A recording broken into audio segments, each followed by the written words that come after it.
एक पद में था, शरण जिसको ले ली हृदय से लगा, और विषय पंख से धीरे धीरे, क्रमशः विषय पंख से धीरे धीरे उसको हटाया। हित जो महाराज जी के लिए आया, हमारे हृदय को धीरे धीरे निर्विषय किया जा रहा है। और सहत सहत बाढ़े भगत ग्रेतन गुरु हितगार, इन दोनों का मिलान कर धीरे धीरे सहाते सहाते हमें निर्विषय किया जा रहा है। आचार्य चरण इष्ट देव गुरुदेव कर रहे, हमको राजी रहना है। जैसी परिस्थिति है, जैसी भी हमें गुरुदेव रख रहे हैं, इष्ट देव रख रहे हैं, हमें राजी रहना है। इससे क्या होगा कि हमारे अंदर क्रोध नहीं आएगा, गुस्सा नहीं आएगा। नहीं, ये इतना बेईमान मन है कि इष्ट देव पे भी गुस्सा कर सकता है, ये आचार्य पे भी गुस्सा कर सकता है, ये परम कृपालु गुरुदेव पर भी गुस्सा कर सकता है। क्रोध वेग सह गए तो वाणी और मन और शरीर के द्वारा जो हिंसा का वेग है उससे बच जाएंगे।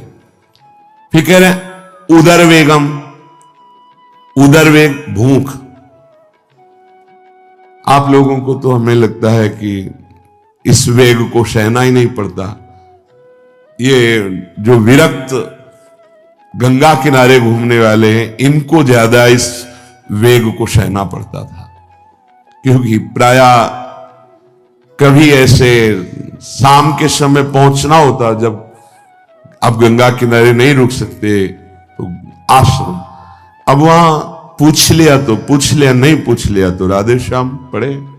अगर कोई मंदिर मिल गया तो हम आश्रम आदि कोई खोजना ही नहीं, गांव में तो जाना ही नहीं है, क्योंकि नवीन अवस्था में कभी गांव में भिक्षा भी नहीं मांगी, आकाश वृत्ति का ही आश्रय लिया जो शास्त्र सम्मत। गांव में कभी पूरे जीवन में किसी गांव में किसी एक रात्रि किसी घर में कभी शयन नहीं। गांव के किनारे मंदिर मिला या कोई आश्रम संत जनों का, वहां भूख के वेग को जो सह जाए तो भजन में बहुत रुचि हो जाती, क्योंकि भजन से चित्त हटेगा तो भूख व्याकुल करेगी, और उसकी व्याकुलता से बचना है तो भजन में लगना पड़ेगा। और आपको सच्ची कहते हैं कि कई कई दिन भोजन न मिलने पर भी शरीर में गंगा जल के कारण कभी कमी महसूस नहीं हुई। जो दूध में पावर है उससे अधिक सामग्री गंगा जल में है। अब वो बहुत से ऐसे नगरों के समीप से गंगा मैया निकली जहां से बड़ी बड़ी फैक्ट्रियों का, तो नहीं, बहुत सुंदर गंगा जल, वो तो सुंदर है ही, था, है, रहेगा। अपने लोग बड़े बड़े ऐसे नाले ऐसे जिससे वो भाव तो है पर वस्तु तत्व है, पर जो दृश्य है वो अब गड़बड़ हो रहा है। ऐसे यही बड़ा नाला गिर रहा है सामने जाके, अब वहां ऐसे रज लेके ऐसे लगाओ तो दुर्गंध युक्त निकलेगी, क्योंकि वो ऐसे देखो तो ऐसे पदार्थ बहते नजर आ रहे कि अब ये दुर्भाग्य ही है समय का कि परम पावन गंगा यमुना जैसी नदियां जहां स्नान आचमन और भरपेट जल पीकर परम पवित्र और भगवदानंद में डूबा जाता था, वो भी सौभाग्य छिन रहा है। तो अगर सब सुविधा है तो भी हफ्ते 10 दिन में एक बार इस वेग को सहना तो सीखे। कस के भूख लगे और आज नहीं पाएंगे। एक दिन किसी व्रत का अनुष्ठान करने के लिए हम नहीं कह रहे, लेकिन इस वेग का आनंद तो लीजिए ना कभी। एक टाइम का छोड़ दीजिए, एक दिन केवल हफ्ते में सुबह थोड़ा ले लिया, बस अगले सुबह लेंगे थोड़ा, तो आपकी दिनचर्या नहीं बाधित होगी। आपको तो मिल रहा है ना, मिल ही नहीं रहा। जो उदर वेग है, भूख में भजन का एक तार जुड़ता है, ये देखा है,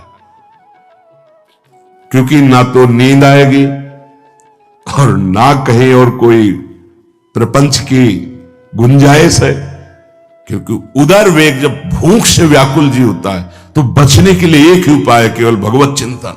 हटो उसके चिंतन से।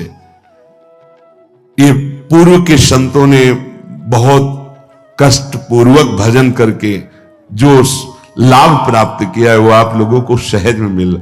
कभी कभी अपने को इससे परिपक्व करना चाहिए। जैसे शास्त्रीय पद्धति में महीना में 2 तो व्रत है ही हैं, 15 दिन में एक एकादशी, 15 दिन में एक एकादशी। वो इसीलिए रखा गया है सार्वजनिक रूप से कि वो संयम को ना कर पाए तो 15 दिन में एक दिन संयम पूर्वक पवित्र भजन। अपने लोग जानबूझकर हफ्ते में एक टाइम छोड़ दें या एक दिन कभी ऐसे, तो उदर वेग को सहते हुए भजन। उदर वेग देख लो, उदर वेग को सहने के लिए तो अगला जो बात कह रहे हैं वो अपने आप सह जाओगे। जैसे क्रोध वेग को सह गए तो हिंसा वेग पर आप शासन कर लेंगे, ऐसे उदर वेग को सह गए तो उपस्थ वेग को सह जाएंगे। उपस्थ वेग कहते हैं जनेंद्री के कामोपभोग को। जब पेट में भरपेट भोजन ही नहीं है ना तो और कुछ चिंतन ही नहीं रहा। यौवन अवस्था जवानी ऐसे भगवान ने काटी है कि याद ही नहीं रहा कि संसार का कोई सुख होता है। वह एक लक्ष्य ब्रह्माकार वृत्ति कैसे कैसे तत्वबोध हो, बस कठिन से कठिन जहां वैराग्य की भूमिका वहां कूद जाना, उसी में स्थिति में आने की कोशिश करना, देह राग का त्याग करना, ये युद्ध चल रहा था। बड़ी कृपा है। उपस्थ वेग, इसका जनेंद्री का वेग आता है। जो स्कूल में आदतें जिनकी गंदी हो गई बच्चों की, फिर आगे वो संयम में उनको बहुत बाधा है। कई ऐसी क्रियाओं से वो जानकारियां रख लेते हैं कि जो अपना सर्वनाश करने के लिए पर्याप्त है। उपस्थ का जब वेग आए तो सहने की सामर्थ्य उसी की आएगी जो उदर वेग को सह जाता है। पक्का। किसी उपासक को देखा बहुत शरीर कृश हो रहा है तो पूछा क्यों, भोजन क्यों नहीं करते, आप ऐसे कैसे हो रहे, पहले तो आप ऐसे नहीं थे, आप तो पहले बहुत स्वस्थ थे, फिर क्यों, का ऐसे नहीं, बताइए क्या, ज्यादा आवश्यकता नहीं है, जीने के लिए बस प्राण पोषण के लिए डाल लेते हैं, क्योंकि जो शांति चाहिए वो तो इतने से मिलेगी ना। बहुत सुंदर, बहुत प्रसन्नता है, ठीक है, ठीक चल रहे हो आप, पर इतना पाते रहो कि सीढ़ियां चढ़ उतर ले, इतना पाते रहो कि आपका शरीर काम करे। वो कहा हृदय में बहुत प्रसन्नता है, बहुत सुंदर। संयम में अपने आप को ले आना ये महात्मा का लक्षण होता है, चाहे स्त्री शरीर हो चाहे पुरुष शरीर हो। धन्याति धन्य। आप अपने आप को कस दीजिए, यही तो राग त्यागना ही। जो जवानी में अपने आप को जला दिया वो बुढ़ापे में चमकता है, ध्यान रखना। जो जवानी में उद्दंडता में समय व्यतीत किया वो बुढ़ापे में गंधाता है, ये भी ध्यान रखना। गंधाता वो अंदर जो दुर्गंध के पौधे थे ना वो सब दुर्गंध फैलाते हैं। पूज्य श्री पंडित गया प्रसाद जी महाराज जी ने कहा, गृहस्थी में होते हुए भी 40 और 45 के बीच में काम विजयी हो जाना चाहिए, नहीं तो जीवन बिल्कुल बर्बाद हो जाएगा। जो कुछ गृहस्थ धर्म की सेवा है 40-45 के बीच तक हो जाए, मतलब 20 से 25 से ब्याह हुआ आपका, 40-45 तक लड़का बच्चा, इसके बाद अखंड ब्रह्मचर्य धारण कर लो। 40-45 से संयम में हो जाओ तो तुम्हारा जीवन सार्थक हो जाएगा। पूज्य पंडित गया प्रसाद जी महाराज। बहुत जरूरी है उपस्थ जनेंद्री के वेग को सहना, पर हर वेग अपने आप में बहुत कठिन है, पर एक दूसरे से इसका तारतम्य है। यदि उदर वेग रसेंद्री को आप शासन में ले लिए तो जनेंद्री को आप शासन में ले लेंगे, और अगर रसेंद्री को शासन में ले लिया तो जनेंद्री को शासन में ले सके असंभव, पक्का। और जनेन्द्रिय रसेंद्रिय के सब खिलवाड़ चल रहे, तो परमार्थ और भगवत प्रेम प्राप्ति, तो सब अभ्यास जिनका भगवदाकार हो गया है, वो विषयान गृहणंत मुंचंत हुआ। जब इंद्रियों पर शासन बाबा ने अपने किया तो 24 घंटे में एक कवल पाते थे। एक कवल, आश्चर्य होता है। ऐसे सामने दाल रोटी सान ली गई और एक कवल जितना बाबा सिद्धासन पद्मासन का से। और जब भगवदानंद ब्रह्मानंद में 70 घरों में एक दिन में भिक्षा में जाते थे, एक दिन भिक्षा। अब वहां गए तो एक कवल तो पाया ना, तो 70 कवल हो गए। विषयान ग्रहणंत मुंचंत हुआ, कोई फर्क नहीं। पर हम क्या होता है कि स्थिति होती नहीं तो सिद्धों की नकल करने लगते हैं। नहीं, पहले हम साधक हैं, पहले हमारी इन वेगों पर विजय प्राप्त करने की वृत्ति आनी चाहिए। वाणी का वेग, मन का वेग, क्रोध का वेग, हिंसा का वेग, उदर का वेग और जनेन्द्रिय का वेग, एतान वेगान सहते यस्तु विद्वान। वही शास्त्रों के रहस्य को जानने वाला परमार्थी है जो इतने वेगों को सह जाए। निंदा चास्य हृदयम नोपहन्यात। इसके बाद जब उसकी निंदा हो तो उस पर कोई फर्क नहीं पड़ना चाहिए। इसके बाद जो इन सब वेगों को सह गया है, अब उसकी निंदा हो रही, कोई निंदा कर रहा है तो उसको आनंद पूर्वक सह जाए। ऐसा क्यों कहा? इसके बाद अगर दोष है, निंदा हो रही, तब तो संभालना ही, ये गलती हो गई आपसे।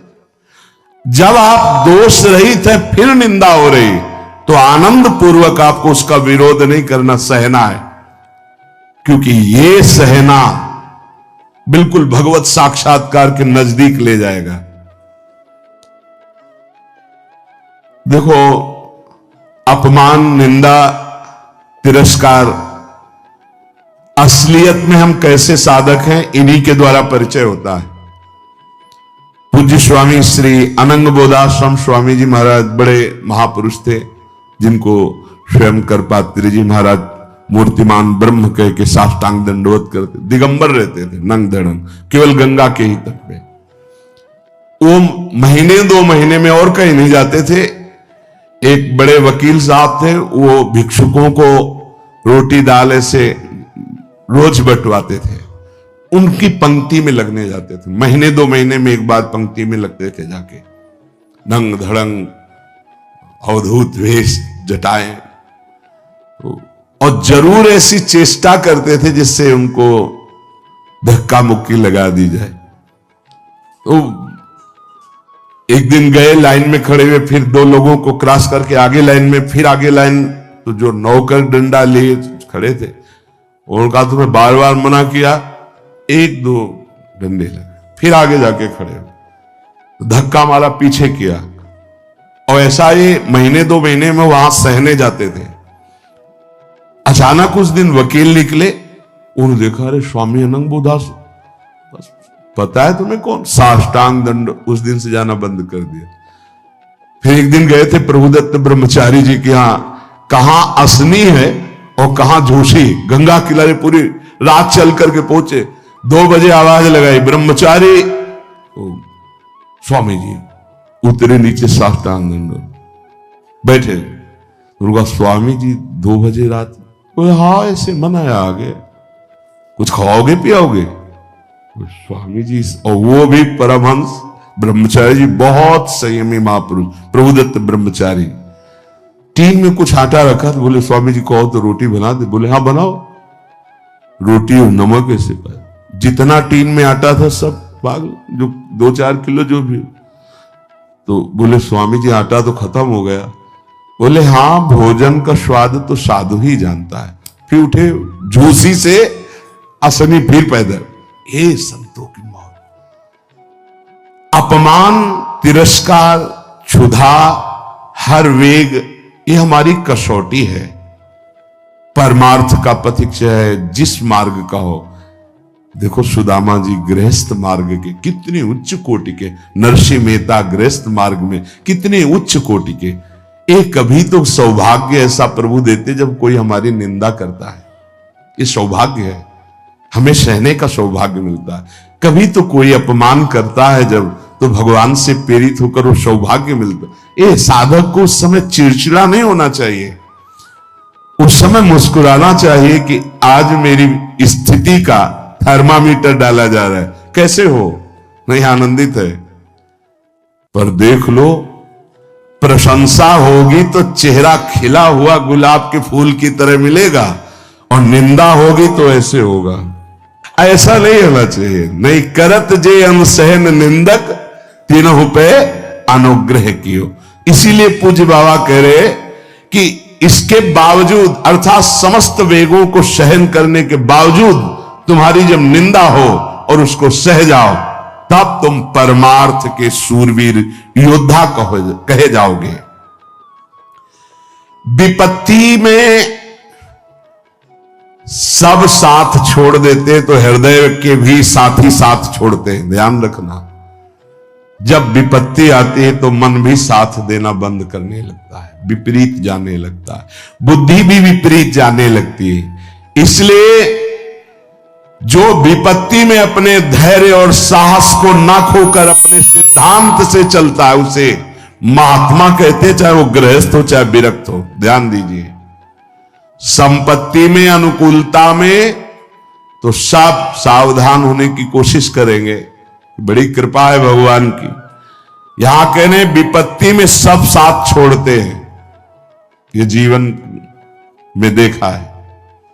विपत्ति में ना तो बाहरी कोई साथ देता है और न मन साथ देता है, उस समय भजन साथ देता है, भजन। विपत्ति में हृदय को जो दृढ़ रखे, धैर्यवान और साहस बिल्कुल ना गिरने पावे, आगे बढ़ो, नाम जब तुम्हारा भजन वैसे ही चलना चाहिए, तब समझना चाहिए कि हमारी साधना परिपक्व। विपत्ति में कोई साथी नहीं होता, देखा गया है, कोई साथी नहीं। मन भी धोखा दे देता है, मन भी, अपना मन भी साथी नहीं, उस समय केवल भजन साथी होता है। तभी विपत्ति को कुंती जी ने मांगा, क्योंकि उस समय एक ही साथी होता है, हरि बस। संपत्ति में तो बहुत साथी मिल जाएंगे, अब तो साथी ही साथी हैं, जिधर देखो उधर साथी हैं। उस समय तो जिधर देखो उधर केवल हरि है, दूसरा कोई है नहीं। ये बड़ा सुख मिलता है जब तिरस्कार और विपत्ति एक साथ होती है, तो सीधे प्रभु से फोन में बात होती, सीधे प्रभु होते हैं, ये आपके सिवा को। इसीलिए बहुत प्रवीण है कुंती माता, इसीलिए कहा कि मुझे विपत्ति दीजिए जो हर कदम में आपका स्मरण कराती है। अच्छा, प्रभु जब कृपा करते हैं तो ऐसी विपत्ति देते हैं कि अंतिम श्वास तक वो बनी ही रहती है, अंतिम श्वास तक बनी रहती है। हर कदम पर जैसे गार्ड रखा जाता है ना, सावधान, यहां से ऐसे ऐसे ऐसे हर समय विपत्ति महारानी सावधान, तुम्हारा जीवन कभी भी नष्ट हो सकता है, किसी भी क्षण नष्ट हो सकता है, इसलिए हर समय लक्ष्य पे रखो अपनी दृष्टि, प्रिया प्रीतम पे, ये कृपा होती है। तो उपासक को जब विपत्ति मिले, सब साथ छोड़ दें, मन भी न लगे, तब धैर्य और साहस दोनों को सुरक्षित रखते हुए साधना में